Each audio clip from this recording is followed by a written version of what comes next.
নমস্কার প্রিয় শ্রোতা বন্ধুরা, রাধা কৃষ্ণ উইথ পিয়ালি চ্যানেলে আপনাদের সবাইকে জানাচ্ছি অনেক অনেক স্বাগতম এবং অনেক অনেক ভালোবাসা।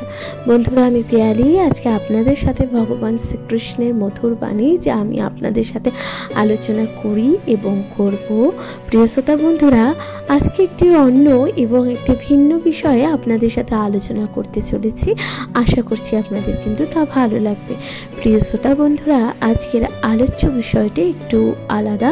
তা হচ্ছে দ্রৌপদী এবং কর্ণের অজানা রহস্যময় প্রেম কথা। প্রিয় শ্রোতা বন্ধুরা, কর্ণ এবং দ্রৌপদীর অজানা রহস্যময় প্রেম কথা কি জানেন? এ সম্বন্ধে কি জানেন এবং কি জানেন না? প্রিয় শ্রোতা বন্ধুরা, মহাভারতের যুগে নানান রকম অলৌকিক এবং পৌরাণিক নানান কাহিনী আমরা কিন্তু শুনতে পেয়ে থাকি এবং যা আমরা শুনতে পেয়েছি। প্রিয় শ্রোতা বন্ধুরা, এছাড়াও কিছু সফল হওয়া প্রেম কাহিনী, কিছু অসফল হওয়া প্রেম কাহিনী ঠিক রয়েছে।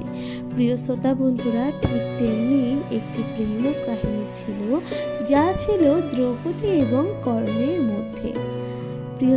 প্রিয় শ্রোতা বন্ধুরা, প্রথমেই আপনাদের সাথে আলোচনা করি কর্ণের জন্ম বৃত্তান্ত নিয়ে। প্রিয় শ্রোতা বন্ধুরা, কর্ণ ছিল মাতা কুন্তী এবং সূর্যের সন্তান।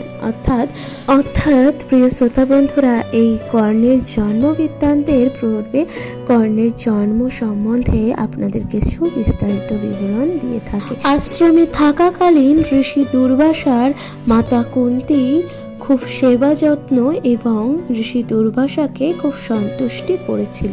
প্রিয় শ্রোতা বন্ধুরা, মাতা কুন্তীর সেবায় ঋষি দুর্বাসা প্রসন্ন হয়ে মাতা কুন্তীকে একটি মন্ত্র প্রদান করেছিল। এই শক্তিশালী মন্ত্রের প্রভাবে মাতা কুন্তী যখন যে কোনো দেবতাকে আহ্বান করতে পারত এবং সেই দেবতার সন্তানের মাতা হতে পারত। প্রিয় শ্রোতা বন্ধুরা, ঠিক এমন অবস্থায় মাতা কুন্তী সেই ঋষি দুর্বাসার সেই শক্তিশালী মন্ত্র জপ করেছিল এবং ভগবান সূর্যনারায়ণকে কিন্তু আহ্বান করেছিল সেই মন্ত্রের মাধ্যমে। প্রিয় শ্রোতা বন্ধুরা, ভগবান সূর্যনারায়ণ কিন্তু সেই মন্ত্রের মাধ্যমে আহ্বান স্বীকার করেছিল এবং কুন্তীর সামনে প্রকট হয়েছিল। প্রিয় শ্রোতা বন্ধুরা, তখন সেই কুন্তীর এর সন্তান অর্থাৎ ভগবান সূর্যনারায়ণের সন্তান কিন্তু কুন্তীর জন্ম দিয়েছিল। কিন্তু মাতা কুন্তী ছিল তখন অবিবাহিত এবং অবিবাহিত অবস্থায় কোনো সন্তানের জননী হওয়া কিন্তু তা ছিল বড়ই লজ্জার। প্রিয় শ্রোতা বন্ধুরা, তখন মাতা কুন্তী বুকে পাথর রেখে কিন্তু সেই কর্ণকে অর্থাৎ সেই সদ্যজাত শিশুকে কিন্তু মা গঙ্গার বুকে ভাসিয়ে দিয়েছিল। প্রিয় শ্রোতা বন্ধুরা, কর্ণ ছিল যেহেতু দেবতার সন্তান, সেই কারণে মা গঙ্গায় সেই প্রবল জলরাশিতে কিন্তু কর্ণের কোনো রকম ক্ষতি হয়নি। পরবর্তীকালে কর্ণকে রক্ষা করেছিল অর্থাৎ কর্ণকে উদ্ধার করেছিল অধিরথ নামক একজন ব্যক্তি। প্রিয় শ্রোতা বন্ধুরা, সেই অধিরথ এবং তার স্ত্রী যারা কিনা ছিলেন পুরোপুরি নিঃসন্তান। প্রিয় শ্রোতা বন্ধুরা, তখন তাদের কাছে কিন্তু কর্ণ তাদের সন্তান রূপে লালন পালন হতে লাগলো।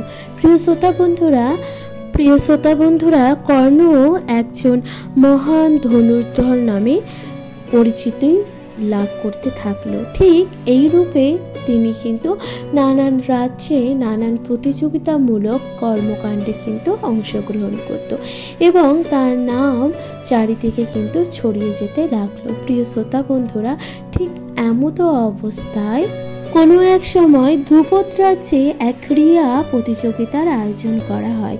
সেই সভায় কিন্তু কর্ণকে উপস্থিত হতে হয় এবং কর্ণ সেখানে কিন্তু উপস্থিত হন এবং সেই প্রতিযোগিতায় কর্ণ কিন্তু অংশগ্রহণ করেন। প্রিয় শ্রোতা বন্ধুরা, সেই প্রতিযোগিতায় কর্ণ কিন্তু সকল ব্যক্তি অর্থাৎ সেই প্রতিযোগিতায় অংশগ্রহণকারী সকল ব্যক্তিকে কিন্তু পিছিয়ে দিয়ে কর্ণ নিজে সেই উত্তীর্ণ হয় প্রতিযোগিতা। শ্রোতা বন্ধুরা, কর্ণের এই বাহাদুরি এবং অসাধারণ তীরন্দাজি দেখে কিন্তু দ্রৌপদী যা অত্যন্ত মুগ্ধ হয়। ধ্রুপদ রাজ্যের রাজকুমারী দ্রৌপদী কিন্তু অত্যন্ত মুগ্ধ হয় এবং কর্ণকে তারা মনে মনে কিন্তু প্রেমে পড়ে যায়। প্রিয় শ্রোতা বন্ধুরা, দ্রৌপদী যখন জানতে পারে যে কর্ণ ছিল একজন মহান তীরন্দাজ, তার সাথে সাথে তিনি ছিলেন একজন দয়ালু অর্থাৎ দানবীর, সে সকল প্রজাকে কিন্তু সন্তানের চোখেই দেখত এবং তিনি ছিলেন শ্রেষ্ঠ দাতা। কর্ণের কাছে কোনো ব্যক্তি যদি দান চায় অর্থাৎ সেই ব্যক্তিকে কিন্তু কর্ণ কখনো খালি হাতে পাঠায় না। প্রিয় শ্রোতা বন্ধুরা, ভগবান শ্রীকৃষ্ণ বলেছেন যে কর্ণ ছিল শ্রেষ্ঠ দাতা, সেই কারণে কর্ণকে দানবীর কর্ণ বলা হয়ে থাকে। প্রিয় শ্রোতা বন্ধুরা, এই সমস্ত কথা যখন দ্রৌপদী জানতে পারে, দ্রৌপদী কিন্তু কর্ণের প্রেমে পড়ে যায় এবং সেই ঘটনা যখন কর্ণ জানতে পারে, কর্ণ কিন্তু দ্রৌপদীকে ভালোবাসতে শুরু করে দেয়। প্রিয় শ্রোতা বন্ধুরা, সেই সময় কিন্তু তখন স্বয়ংবরের ব্যবস্থা হতো। সেই সময় কিন্তু তখন কোনো কন্যাকে অর্থাৎ রাজকন্যার বিবাহ দিতে গেলে কিন্তু তখন স্বয়ংবরের ব্যবস্থা হতো এবং সেই স্বয়ংবর সবার আয়োজন করা হয়েছিল, যেটা দ্রৌপদীর স্বয়ংবর সভা। কিন্তু সেই স্বয়ংবরের একটি নিয়ম ছিল, সেই নিয়ম ছিল নিচে থাকা জলের পাত্রে দেখে ওপরে ঘূর্ণীয়মান মাছের চোখে কিন্তু তীরবিদ্ধ করতে হবে, যে এই তীর কিন্তু বিদ্ধ করতে পারবে সে কিন্তু এই প্রতিযোগিতায় উত্তীর্ণ হবে এবং রাজকুমারীর সাথে তার বিবাহ হবে। প্রিয় শ্রোতা বন্ধুরা, এটাই ছিল সেই প্রতিযোগিতার অংশ। প্রিয় শ্রোতা বন্ধুরা, সেই প্রতিযোগিতায় নানান রাজ্য থেকে এবং নানান স্থান থেকে নানান রাজকুমার এবং নানান তীরন্দাজরা কিন্তু এসেছিল। সে সময় কিন্তু তাইকারে অর্জুনও উপস্থিত ছিল। প্রিয় শ্রোতা বন্ধুরা, সেই নিশানা কিন্তু অর্জুন এবং কর্ণ দুজনেই কিন্তু লক্ষ্যভেদ করেছিল। কিন্তু প্রিয় শ্রোতা বন্ধুরা, তখন কিন্তু দ্রৌপদী কর্ণকে প্রচণ্ড ভালোবাসত, সেই কারণে কিন্তু দ্রৌপদী কর্ণকে শনাক্ত করতে চাইছিল। কিন্তু যখন পরবর্তীকালে দ্রৌপদী জানতে পারল যে কর্ণ শূদ্রের কাছে লালিত পালিত হয়েছে, অর্থাৎ কর্ণ ছিল একজন শূদ্রের পুত্র। প্রিয় শ্রোতা বন্ধুরা, দ্রৌপদী যখন সেটা জানতে পেরে যায়, তখন কিন্তু দ্রৌপদী কর্ণকে বিবাহ করতে কিন্তু আর রাজি হয়নি এবং কর্ণকে তিরস্কার করে কিন্তু সেই সভা থেকে বের করে দিয়েছিল। প্রিয় শ্রোতা বন্ধুরা, পরবর্তীকালে দ্রৌপদী কিন্তু অর্জুনকে বিবাহ করেছিল। অর্জুন ছিল পঞ্চপাণ্ডবের তৃতীয় পাণ্ডব অর্থাৎ অর্জুন। প্রিয় শ্রোতা বন্ধুরা, অর্জুন যখন দ্রৌপদীকে বিবাহ করেছিল, তখন কিন্তু কর্ণের সঙ্গে তার সম্পূর্ণ সম্পর্ক কিন্তু ভেঙে গেছিল চিরতরে। অর্থাৎ কর্ণকে দ্রৌপদী ভালোবাসলেও বা কর্ণ দ্রৌপদীকে ভালোবাসলেও শুধুমাত্র শূদ্রের পুত্র হওয়া সত্ত্বে সেই ক্ষত্রিয় রাজকুমারীর সাথে কিন্তু কর্ণের বিবাহ হয়নি। প্রিয় শ্রোতা বন্ধুরা, যেখানে কর্ণ ছিল একজন সূর্যপুত্র অর্থাৎ দেবতার সন্তান, সেই সম্বন্ধে কিন্তু কেউই অবগত ছিল না। প্রিয় শ্রোতা বন্ধুরা, এমনকি কর্ণ নিজেও তা জানত না। প্রিয় শ্রোতা বন্ধুরা, এই ছিল মহাভারতের যুগে একজন অসমাপ্ত ভালোবাসা। প্রিয় শ্রোতা বন্ধুরা, এবং পরবর্তীকালে কিন্তু দ্রৌপদী পঞ্চপাণ্ডবদের তৃতীয় পাণ্ডব অর্জুনকে বিবাহ করে বিবাহ বন্ধনে আবদ্ধ হয় এবং কিন্তু সেই কুরু বংশের গৃহলক্ষ্মী এবং রাজবধূ হয়। পরবর্তীকালে যখন সেই সময় কিন্তু ছিল পঞ্চপাণ্ডবদের অবসর অবস্থা অর্থাৎ নির্বাসন কাল চলছিল।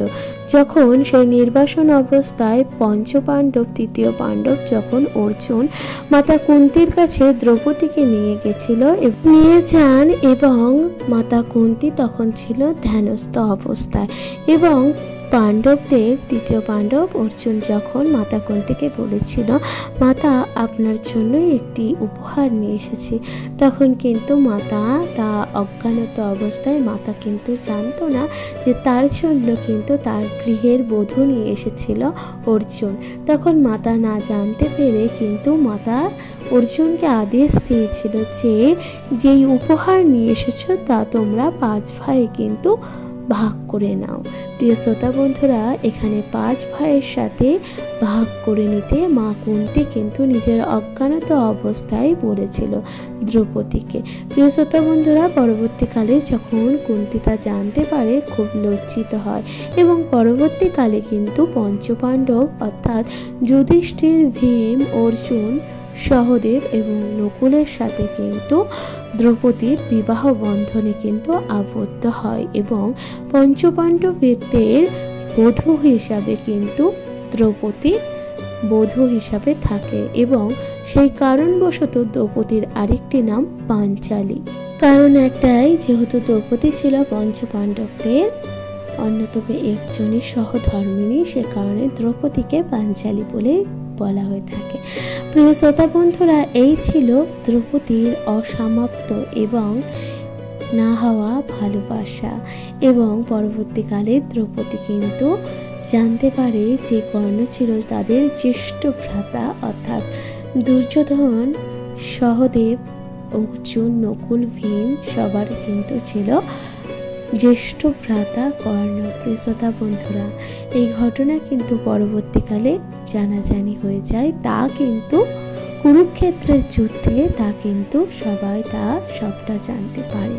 প্রিয় শ্রোতা বন্ধুরা, এই কারণে কিন্তু তখন সেই কুরুক্ষেত্রের যুদ্ধে যখন কর্ণ নিজেকে তীরবদ্ধ অবস্থায় অর্থাৎ জীবনের অন্তিম পর্যায়ে এসে উপস্থিত হয়েছিল, তখন কিন্তু মা কুন্তি খুব দুঃখে এবং খুব করুণার সমেত কিন্তু কর্ণের কাছে ক্ষমা চাইছিল যে কর্ণের সাথে সে মা কুন্তি কতটা অন্যায় এবং কতটা অবিচার করেছিল। শুধু মাতা কুন্তি নয়, এই সমাজ এবং এই সভ্যতা এবং এই সংস্কার কিন্তু কর্ণের সাথে অবিচার করেছিল। কর্ণ একজন দেবতার সন্তান হওয়া সত্ত্বেও সে কিন্তু সেই সম্মান বা অধিকার কিন্তু সে প্রাপ্য পায়নি।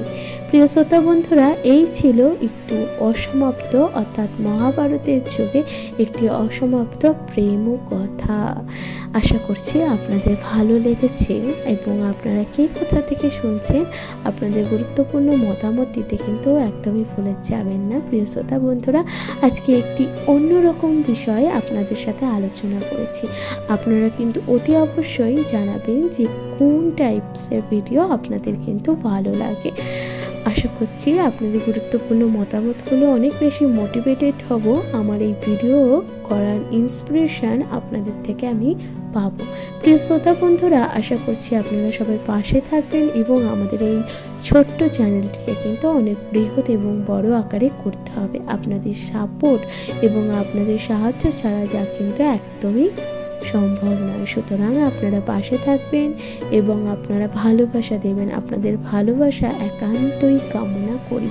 প্রিয় শ্রোতা বন্ধুরা, ভালো থাকবেন, সুস্থ থাকবেন এবং কমেন্টে লিখতে বলবেন না জয় শ্রী রাধা কৃষ্ণা, রাধে রাধে। প্রিয় শ্রোতা বন্ধুরা, ভালো থাকবেন, সুস্থ থাকবেন, চ্যানেলটিকে সাবস্ক্রাইব করে দেবেন, লাইক কমেন্ট শেয়ার করে অবশ্যই পাশে থাকবেন। ভালো থাকবেন, সুস্থ থাকবেন। আজকের মতো জানাচ্ছি বিদায়, নমস্কার, জয় শ্রী রাধা কৃষ্ণা।